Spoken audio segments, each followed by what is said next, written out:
Hi everyone, welcome to Desi Dimag.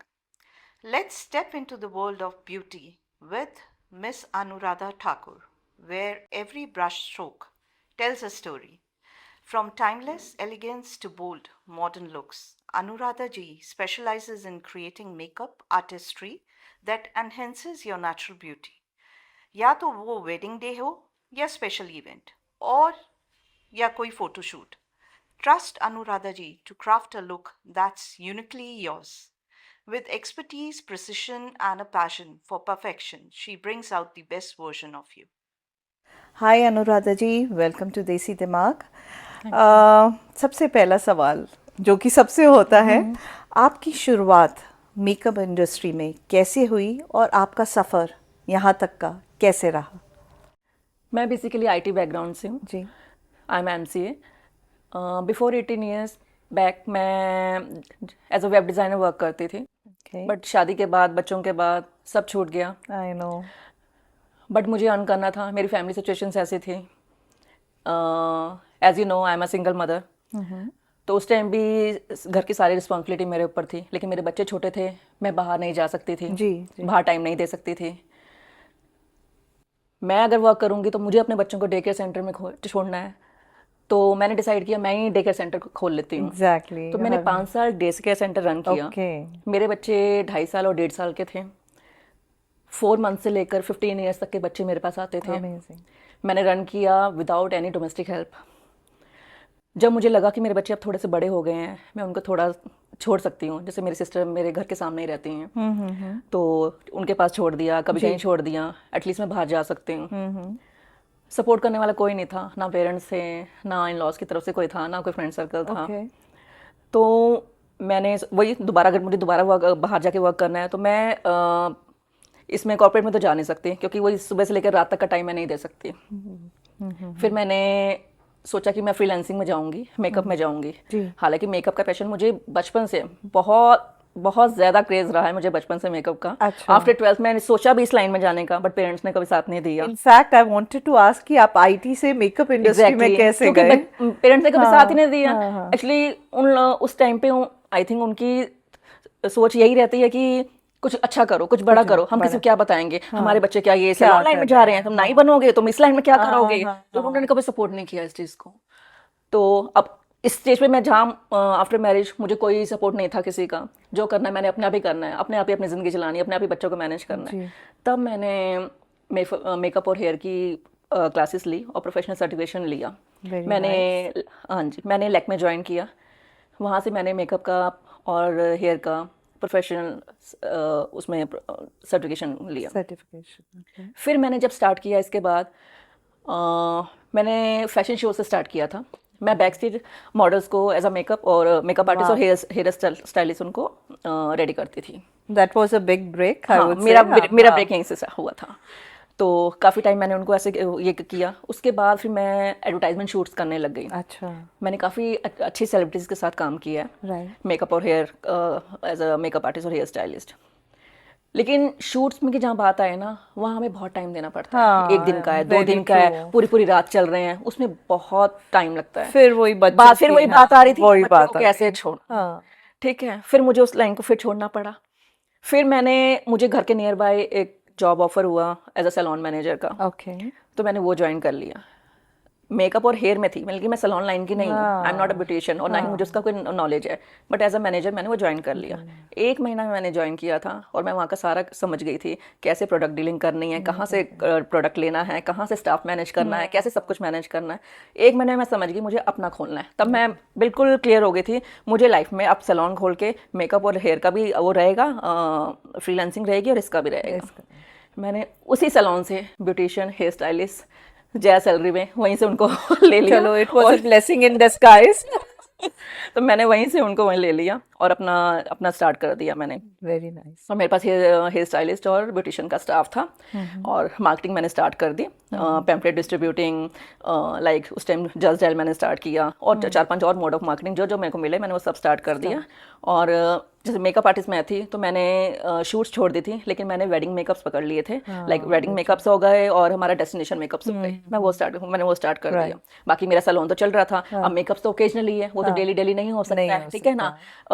Wedding makeups हो गए, वो सीजनल हो गए। लेकिन इसके अलावा मेकअप्स में जैसे लाइक बर्थडे मेकअप्स हो गए, रैंप मेकअप्स हो गए, आपके एनिवर्सरी मेकअप्स हो गए, इसके अलावा डिफरेंट बहुत तरह के मेकअप्स होते हैं। हर जगह मेकअप का यूज़ होता है, लेकिन फिर भी वो डेली नहीं होता है। आपकी वो इनकम डेली की बंदी नहीं होती है। लेकिन हाँ, मेरा जैसे अभी बहुत छोटे स्केल से मैंने स्टार्ट किया था, मुझे डेली का भी चाहिए था। तो ये है कि हाँ, ब्यूटी वर्क्स लाइक ये सैलून वर्क ये डेली का रहता है, तो ये स्टार्ट कर दिया था। बहुत कम स्केल से मैंने शुरू किया था। उस टाइम मेरे पास सिर्फ एक ब्यूटिशियन थी, एक हेयर स्टाइलिस्ट था। धीरे धीरे 6 महीने, साल, 2 साल के बाद मेरे पास 10 ब्यूटिशियंस हुई, तो 4 हेयर स्टाइलिस्ट हुए। फिर मैंने अपना आउटलेट खोल लिया द्वारका सेक्टर 12 में और सेक्टर 23 में। अच्छा, सो यू हैव 2 आउटलेट्स? हाँ जी, बिल्कुल। नहीं, अब नहीं है, उस टाइम पे थे। उस टाइम पे थे। पे अभी थे। तो फ्रीलांस? हाँ जी, बिल्कुल। अच्छा, फ्रीलांसिंग मेरी 4-5 साल रही है। उसके बाद मैंने आउटलेट्स भी स्टार्ट कर दिए थे, वो भी 2 साल रहे। फिर उसके बाद कोविड स्टार्ट हो गया। कोविड के बाद फिर सब ठप हो गया, सब खत्म हो गया। I know that was a hard phase. बिल्कुल बिल्कुल। फिर ख़त्म तो हो गया था, अब फिर सोर्स ऑफ इनकम कुछ नहीं था। फिर मैंने जॉब ज्वाइन कर लिया था। मुझे होटल इंडस्ट्री से एज HOD मुझे ऑफर आया था, तो मैंने वो ज्वाइन कर लिया। 2 साल मैंने बहुत अच्छे ब्रांड्स के साथ काम किया, रेडसन के साथ, ली मेरिडियन के साथ, काफ़ी अच्छे अच्छे होटल्स के साथ काम किया। बात फिर वही आ गई, बच्चे फिर इग्नोर हो रहे हैं, उनको देखने वाला कोई नहीं है, ग्रोइंग एज है। मैं नहीं चाहती कि मेरे काम की वजह से बच्चे सफ़र करें। तो फिर मैं कोविड भी थोड़ा ठीक हो गया था, मैंने फिर से फ्रीलांसिंग स्टार्ट कर दी, अपनी मेकअप्स की, अपने सैलून्स की। लाइक अब मैं डेस्टिनेशन वेडिंग्स और पार्टी मेकअप्स, एडवर्टाइजमेंट शूट्स अब मैंने फिर से स्टार्ट कर दी, क्योंकि बच्चे अब ग्रो हो गए हैं, उनको देख सकती हूँ। तो मैं घर के साथ मेरा प्रोफेशनल भी काम चल रहा है और बहुत अच्छे से मैनेज कर रही हूँ मैं। Amazing, amazing story. अच्छा अनुराधा जी, जैसे आप फ्रीलांसिंग में हैं, तो जैसे सपोज मुझे ही आपसे मेकअप करवाना है, कोई शूट है, कुछ भी है, तो मैं आप तक कैसे रीच आउट कर सकती हूँ? आप सर्च कर सकते हैं, गूगल सर्च कर सकते हैं। लाइक आप अपने, अगर आप कहीं पर भी हैं, लाइक द्वारका आप सेक्टर 12 में हैं, लाइक आप विकासपुरी में हैं, कहीं पर भी है, आप जब भी सर्च करोगे आप यही सर्च करोगे मेकअप आर्टिस्ट नियर बाय, ठीक है ना। तो अगर तो आप मेरे एरिया में हो या कहीं पर भी, वो तो मेरा SEO है, तो आपको लाइक फर्स्ट ऑफ 5 ऑप्शंस में दिखा देगा, ठीक है। बाकी ऑनलाइन मेरा सब डिटेल्स हैं। लोग मुझे कांटेक्ट करते हैं, मेरा प्रोफाइल देखते हैं, मुझे सोशल मीडिया के थ्रू कांटेक्ट करते हैं। Okay, that ways, okay, convenient. Anuradha ji, जैसे फ्रीलांसर होते हैं, I mean not only beautician और भी, तो उनको जैसे मतलब जब भी बुकिंग्स आती हैं तो कई बार ट्रैवल करना पड़ता है, तो आपका कोई ऐसा हार्ड एक्सपीरियंस जहाँ आपने ट्रैवल किया हो या विद इन दिल्ली एनीवेयर, जहाँ आपको शोटी दी हो, अच्छा ये बुकिंग हो जाएगी, ये सब आपकी टीम मेंबर्स के लिए, आपके लिए, बट जब आप वहाँ पहुँचे तो सब कुछ ही मतलब आपको कोऑर्डिनेट करना भी मुश्किल हो गया था और उन लोगों ने आपको अच्छे से पे भी नहीं किया, मतलब ऐसा कोई एक्सपीरियंस आप शेयर करना चाहेंगे? बिल्कुल, बहुत बार हुए हैं ऐसे एक्सपीरियंसेस मेरे साथ।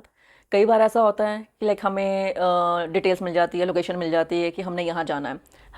फुल पेमेंट तो मैं एडवांस में नहीं लेती, हाफ पेमेंट ज़रूर एडवांस में ले लेती हूँ, ठीक है। तो एक डेस्टिनेशन वेडिंग में मुझे जाना था और मुझे वहाँ पर तकरीबन आई थिंक 200 to 300 मेकअप्स का हमारा बुकिंग थी वहाँ पर।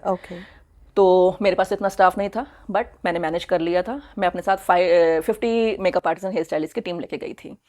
तो वहाँ जाके जब सारा काम निकल गया, सब हो गया, तो जिन्होंने हमें हायर किया हुआ था, तो पेमेंट देने में उन्होंने चिक शुरू कर दी, नहीं ऐसा नहीं है, हम इतना नहीं देंगे, हम तो दे ही नहीं सकते हैं, हम बाद में देंगे, महीने बाद, 2 महीने बाद। बट सारा स्टाफ मुझे नहीं था, मेरा था या किसी और का था, बट मुझे तो, मैं तो अपनी टीम लेके आई हूँ, मुझे तो उनको पे करना है ना, कहीं ना कहीं से करना है ना, तो मैं तो उनको दे दूंगी, बट मुझे तो आपसे ही लेना है ना। तो काफ़ी महीनों के बाद जाके मुझे मेरी पेमेंट वापस मिली और मैंने अपने स्टाफ को दिया और सब कुछ नॉर्मल हुआ।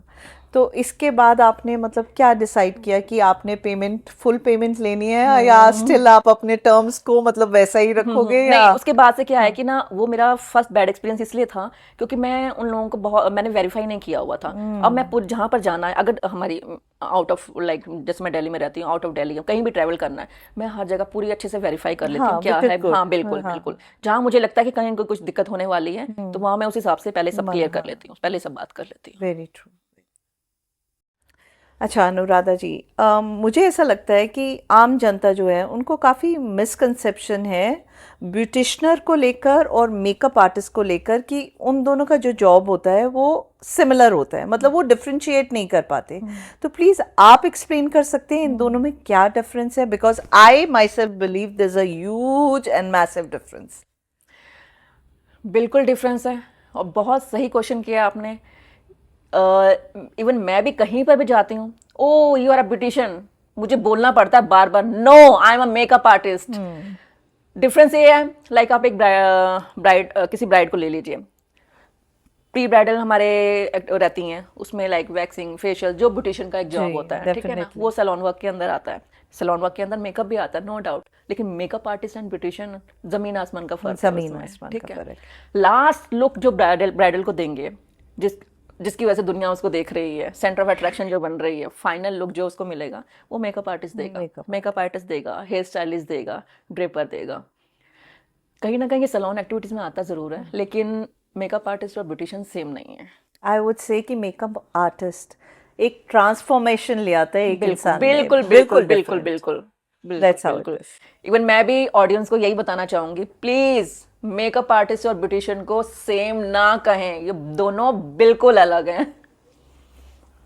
ये जो नए बिगनर्स हैं जिनको मतलब as a makeup artist perform करना है या एज अ फ्रीलांसर ज्वाइन करना है या करना चाहते हैं, उनके लिए आप कुछ टिप्स देना चाहते हैं? हाँ जी बिल्कुल। आप किसी अच्छे ब्रांड से सीख कर 6 मंथ्स का, 1 ईयर का, जितने भी लॉन्ग टर्म का आपको कहाँ सीखना है आप वो कर सकते हैं। जी, उसके बाद आपको एक्सपीरियंस लेना बहुत ज़रूरी है। Experience आप ये practice. एक्सपेक्टेशन मत रखिए कि बस मैं तब तो मैंने सीख लिया है, अब तो मैं जल्दी जल्दी करने लग जाऊंगी और बहुत अच्छा सा अर्न करने लग जाऊंगी। नहीं, अभी आपको डिफरेंट डिफरेंट फेसेस चाहिए, डिफरेंट डिफरेंट स्टाइलिंग के लिए हेयर चाहिए, आपको अभी टाइम लगेगा। ये सिर्फ 1 साल का गेम नहीं है, यहाँ तक पहुँचने के लिए मैंने भी कई सालों की मेहनत लगी है, तो अभी टाइम लगेगा, आपको एक्सपीरियंस गेन करना है अभी।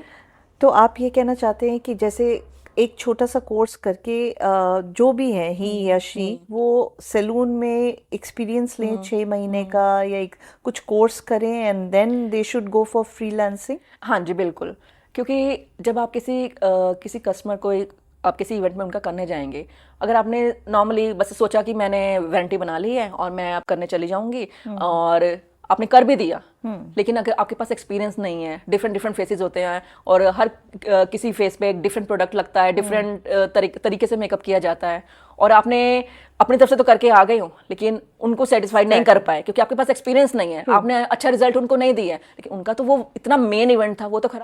अनुराधा जी, जैसे सपोज आपके पास बुकिंग आई है, एक ब्राइडल का ही ले लेते हैं, कई बार जैसे मैं भी होती हूँ, लोहड़ी का फंक्शन है या कुछ भी है, समटाइम्स वैसे तो मुझे पता होता है अच्छा मुझे ये करवाना है, ऐसे दिखना है, sometimes I am like unsure, अच्छा कैसा लुक दूँ, कैसे करूँ, तो आप राइट डायरेक्शन में कैसे गाइडेंस देते हैं उस? सबसे पहले तो मैं उनकी काउंसलिंग करती हूँ कि उनको उन पे क्या अच्छा लगेगा, क्या नहीं अच्छा लगेगा। इवन वो भी मुझे काफ़ी पिक्चर्स दिखाते हैं, हमें ऐसा लुक चाहिए, हमें वैसा लुक चाहिए, बट हर तरह का लुक उन पे नहीं अच्छा लग सकता। उनकी स्किन उनके अकॉर्डिंग मुझे उनको एक्सप्लेन करना पड़ेगा। जब बात हमारी क्लियर हो गई, हमने कैसा करना है वो तो ठीक है, मैंने उनको रेडी कर दिया। कई कस्टमर्स हैं जिनको कुछ पता ही नहीं होता, लाइक कई गर्ल्स हैं, मुझे कोई नॉलेज नहीं है मेकअप की, मैंने सब आप पे छोड़ दिया है, आप अपने हिसाब से देख लीजिए, फिर उनको मैं अपने अकॉर्डिंग कर देती हूँ। ओके। 90s का मेकअप और आज के मेकअप में क्या डिफरेंस है? मतलब आई माई सेल्फ, मैं पुरानी हीरोइंस को देखती थी, मतलब उनके मेकअप एक काजल की वो पूछे निकली होती थी एंड सिंपल मेकअप होते थे, बट आज मैं देखती हूँ कि मतलब इतना ट्रांसफॉर्मेशन है कि आप पता ही नहीं कर सकते कि वो लड़की मेकअप के बाद क्या निकलेगी। तो उसमें आप बिल्कुल बिल्कुल, एक्चुअली 90s में मेकअप होता था, तब काफ़ी टाइम पहले से ही मेकअप चल रहा है, लेकिन वो इतना एडवांस नहीं था, बहुत एक नॉर्मल सा थोड़ा लुक चेंज हो जाता था। लेकिन आज चीज़ें बहुत बदल गई हैं, इतना एडवांस मेकअप आ गया है, इतना एडवांस प्रोडक्ट्स आ गए हैं, और इवन लोगों को बहुत नॉलेज हो गई है इस चीज़ के बारे में। लाइक मैं अपना एग्जांपल लूँ, जब मेरी वेडिंग हुई थी, लाइक मुझे पता मेरी शादी है, मेरे घर वालों ने ये एक पार्लर बुक कर दिया, मुझे वहाँ भेज दिया, और जिस भी लुक में उसने मुझे बनाया, मैं तो जी वेन्यू पे पहुँच गई। लेकिन आज मैं वो पुरानी पिक्चर्स देखूँ तो मुझे दिखाई देता है कि वो होस्ट ने मुझे क्या ही बना दिया था, बताओ जरा, कुछ भी नहीं किया हुआ था, यहाँ से ये गलत किया हुआ है, वहाँ से वो गलत किया हुआ है, बिकॉज आज मैं प्रोफेशनली उस चीज़ में हूँ। तो लोगों को आज बहुत नॉलेज हो गई है। आज तो आप किसी इतना लड़के को भी मेकअप करके इतना ट्रांसफॉर्म कर दोगे कि वो तो लड़की लगेगी, पता ही नहीं चलेगा बिल्कुल पता भी। ही नहीं चलेगा।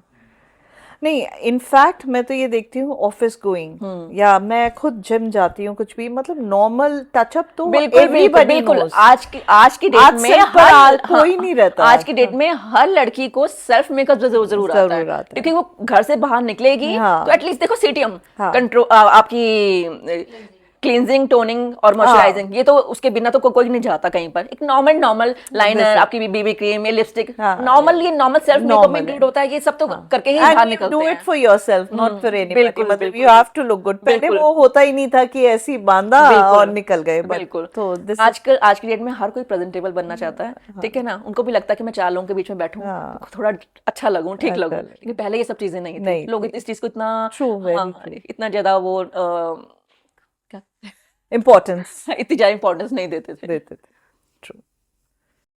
एक टिपिकल मेकअप सेशन में कितना टाइम लगता है? I know it depends function to function, but still आप एक एवरेज टाइमलाइन क्या लेके चलते हैं? देखो, एवरेज टाइम नहीं कहा जा सकता। मेकअप बहुत अलग अलग तरह के होते हैं। डे मेकअप है, नाइट मेकअप है, आपका रैम्प मेकअप है, आपका ब्राइडल मेकअप है। लाइक एक नॉर्मल डे मेकअप में, अगर डे मेकअप करके जा रहे हैं, आप कहीं पर जा रहे हैं, इवेंट में जा रहे हैं, बहुत लाइट सा मेकअप है, बहुत जल्दी हो जाएगा आपका। इसी के अकॉर्डिंग आप अगर ब्राइडल लो, आप ब्राइडल में 4 से 5 घंटे लग जाते हैं, ठीक है। 3 घंटे भी लग सकते हैं, 2 भी लग सकते हैं। इट डिपेंड्स कि जो आपकी मेकअप आर्टिस्ट है वो कितनी एक्सपीरियंस है, कितनी जल्दी उसका हाथ चलता है। ये सब चीज़ें मैटर करती है एक्चुअली। तो ये नहीं कह सकते कि आप कोई एवरेज नहीं ले सकते हैं। हाफ एन आवर में भी कंप्लीट हो सकता है, 1 आवर में भी। ये डिपेंड करता है डिफरेंट मेकअप।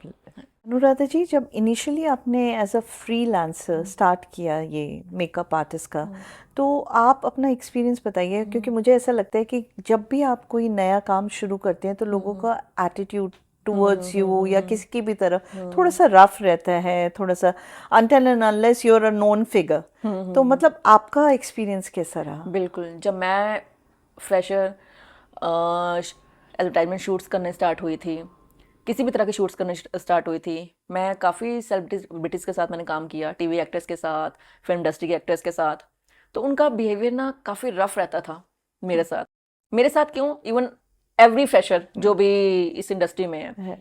तो करना भी पड़ता है, लेकिन बिकॉज मुझे काम चाहिए था और मेरे प्रोफाइल के लिए बहुत अच्छा था कि मैंने किसी सेलिब्रिटी के साथ काम किया है, तो ठीक है, मैंने काफ़ी फेस किया है। लेकिन जैसे जैसे मेरा काम बढ़ता गया और मुझे एक्सपीरियंस होता गया, मेरा नाम मार्केट में बढ़ता गया, तो अब वो सब चीज़ें मेरे सामने नहीं होती। लेकिन हाँ, एज अ फ्रेशर आप यही सोचो कि ये सब चीज़ें आपको फेस नहीं करनी पड़ेंगी, तो ऐसा नहीं होता। कहीं ना कहीं करना पड़ता है, आपको स्ट्रगल करना। बिल्कुल, स्ट्रगल बहुत जरूरी है। बट उसके बाद स्लोली एंड ग्रेजुअली सब स्मूथ हो ही जाता है। बिल्कुल सब स्मूथ होता है। अगर आपके अंदर टैलेंट है, आपका काम अगर लोगों को पसंद आ रहा है, तो डेफिनेटली आप उन सब चीज़ों को बिल्कुल रोक देते हो, खत्म कर देते हो। True, very true. तो Anuradha ji, as a boy, as a male, मैं जानना चाहूँगा कि हमारे लिए क्या टिप है कि हमें अपनी स्किन का केयर करनी, रूटीन लाइफ में हम क्या प्रोडक्ट यूज़ कर सकते हैं जिससे हमारी स्किन बेटर रहे, हेयर्स अच्छे रहे? चाहे बॉय हो या गर्ल हो, दोनों के लिए टिप्स हैं और दोनों के लिए सेम ही है। मेकअप से आप इन्हेंस जरूर हो सकते हो, लेकिन आपकी नेचुरल जो आपकी ब्यूटी है, वो नेचुरल तरीके से अगर आप उसको केयर करोगे तो ज़्यादा अच्छा रहेगा। लाइक आप पानी ज़्यादा पियो, ग्रीन वेजिटेबल्स, फ्रूट्स, इन सबको ज़्यादा लोगे आप, डेली रूटीन में लोगे, तो नेचुरल ब्यूटी आपकी वैसे ही इन्हेंस हो जाएगी। जैसे कभी कभी कुछ सालों से अगर मुझे फंक्शन में जाना गए, तो मैं प्रेफर करता हूँ कि पहले ट्रेंड में मूव्स वगैरह यूज करते हैं, पहले फाउंडेशंस आते थे, अब ये आ गए एडवांस। तो इनके अलावा भी और चीजें आती है जो बॉयज यूज करते हैं, क्योंकि आजकल मैं देखता हूँ टीवी शोज वगैरह में बॉयज पूरा मेकअप अच्छे से एग्जैक्टली बहुत मेकअप होता है, बहुत अच्छे से मेकअप होता है। बॉयज के मेकअप प्रोडक्ट्स हैं मार्केट में, बहुत अच्छे से हर ब्रांड में अवेलेबल हैं। तो चाहे वो आपकी मॉइस्चराइजिंग हो, आपको मॉइस्चराइजिंग, टोनिंग, इस सब के बाद आपको मूव यूज़ करना है या फाउंडेशन यूज़ करना है, जितना भी कुछ भी है, हर तरह का मेकअप बॉयज़ भी यूज़ करते हैं और गर्ल्स भी यूज़ करती हैं। तो इससे रिलेटेड आपको जो प्रोजेक्ट्स मिलते हैं, जैसे आप मेकअप प्रोजेक्ट मिलते हैं, तो उसमें कभी ऐसा होता है कि कपल का भी मिलता है या ओनली फॉर ब्राइड मिलता नहीं नहीं, बिल्कुल कपल कपल का का। मिलता है, तो बिल्कुल। उसमें चाहे वो वेडिंग्स में हो, चाहे वो आपके फैशन शोज में हो, मॉडल्स भी तो होते हैं, लड़की भी तो मॉडल है, उनको भी तो कैमरे के सामने, हाँ जिसको कैमरे के सामने जाना है वो तो थोड़ा मेकअप तो कैमरे के सामने जाए या ना जाए, एक्चुअली, अपनी ब्यूटी एनहेंस करने के लिए तो बॉयज भी उतना ही करते हैं जितना गर्ल्स करती हैं। तो अभी जैसे कि आप फ्रीलांसिंग करते हैं, कोई प्रोजेक्ट मिलता है, आप जाते हैं किसी प्रोजेक्ट पे, तो ऐसा हुआ है कभी कि आपने अगर सिर्फ ब्राइड के लिए बुक किया हो या कपल के लिए बुक किया हो, और फिर बीच में चाची नानी ताई सब आ गए, बिल्कुल छोटा छोटा, बिल्कुल, थोड़ा सा इतना सा कर 90% ऐसा ही होता है हमेशा। आप कहीं भी किसी भी वेडिंग मेकअप में जाओगे ना, उन्होंने बोला है लाइक मेरे यहाँ पर 10 है या 15 है, एक्स्ट्रा तो और ऐड होंगे ही होंगे जितने भी और आते हैं। अच्छा आपने करवाया है, देखा देखी होता है ना, एक जेलस फील होती है, अच्छा तुमने कराया है, मैं भी करा लेती हूँ, अच्छा तुम्हारा इतना अच्छा हुआ और मैं कैसे सिंपल सी रह गई, तो मुझे भी करवाना है। ऐसा हमेशा होता है, हमेशा ही हुआ है। अनुराधा जी, जैसे आप बहुत प्रेजेंटेबल लग रही है मुझे, मैंने आपकी सारी फोटोज में देखा है, आप बहुत प्रिटी लगते हो, बहुत मेंटेन थैंक लगता यू हो। सो तो मच, ये थैंक यू जी। आप हमेशा ऐसे रहते हो या ये पर्टिकुलर मेकअप से मेंटेन करते हो, या हमेशा ऐसे घर में भी? देखिए मैं ब्यूटी इंडस्ट्री से बिलोंग करती हूँ, मेरा प्रोफेशन ही मेकअप आर्टिस्ट है, तो जब मैं ही प्रेजेंटेबल नहीं लगूंगी, मैं ही मेकअप में नहीं रहूंगी, तो मैं सामने वाले को क्या रेफर करूंगी कि आप क्या कराओ क्या नहीं कराओ। इवन कितने मेरे कस्टमर्स होते हैं, तो जब मेरे पास पहली बार आते हैं कि हमने इस तरह से हमारे वेडिंग का मेकअप है, हमें कैसा मेकअप चाहिए कैसा नहीं चाहिए, जिनको कोई नॉलेज नहीं है, मुझे सिर्फ इतना बोल के जाते हैं, मैम जितने आप खूबसूरत हो ना, जितना जैसे आप बने हुए हो ना, प्लीज़ मुझे भी वैसा बना दो। तो एक्चुअली मेरा काम ऐसा है, जो दिखता है वो बिकता है। तो मैं ही अगर प्रेजेंटेबल नहीं रहूंगी तो मैं अपने कस्टमर्स को क्या बताऊंगी कि आप किस रूप में कैसे लगोगे कैसे नहीं लगोगे। तो क्या आजकल मेकअप बहुत इम्प्रूव हो गया कुछ सालों में, फेस हम चेंज कर देते हैं, मैं देखता हूँ रील्स वगैरह में, बहुत शॉकिंग आता है बिल्कुल। हाँ। तो क्या हेल्दी कोई बहुत ज़्यादा हेल्दी हो तो उसको हम लीन भी दिखा सकते हैं मेकअप थोड़ा सा? देखो बहुत ज़्यादा नहीं हो सकता लेकिन काफ़ी हद तक हो जाता है। हम्म, और बॉडी नहीं कर सकती क्योंकि मैं बॉडी स्लिमिंग में नहीं करनी, मेकअप में करती हूँ। मेकअप में हम कंटूरिंग के थ्रू आप बहुत बॉडी फेस का हमारा इफेक्ट ऐसा हो जाता है कि कैमरे के सामने हम दिखा कम कर देते हैं, लाइक हमारी फेस का कंटूरिंग के थ्रू हम सब क्लियर कर सकते हैं। कभी एक्सपीरियंस रहा है ऐसा कि सब कुछ मेकअप वगैरह सब कुछ हो गया और बाद में आपको उन्होंने पेमेंट करने के टाइम पे आपको कमी निकाली हुई बहुत ज़्यादा कि नहीं मज़ा नहीं, या फिर मतलब पेमेंट भी कर दी फिर भी उन्होंने कम, आप बहुत ज़्यादा रिएक्शन दिए हो नेगेटिव? स्टार्टिंग में ऐसा होता था, जब मैं फ्रेशर थी और मैं काफ़ी हद तक सीख रही थी, बट वो थोड़ा टाइम का ही पार्ट था, ठीक है। बट गॉड ग्रेस आज की डेट में मुझे कोई नहीं कहता, मैं हर किसी की कस्टमर को सेटिस्फाइड करके ही भेजती हूँ।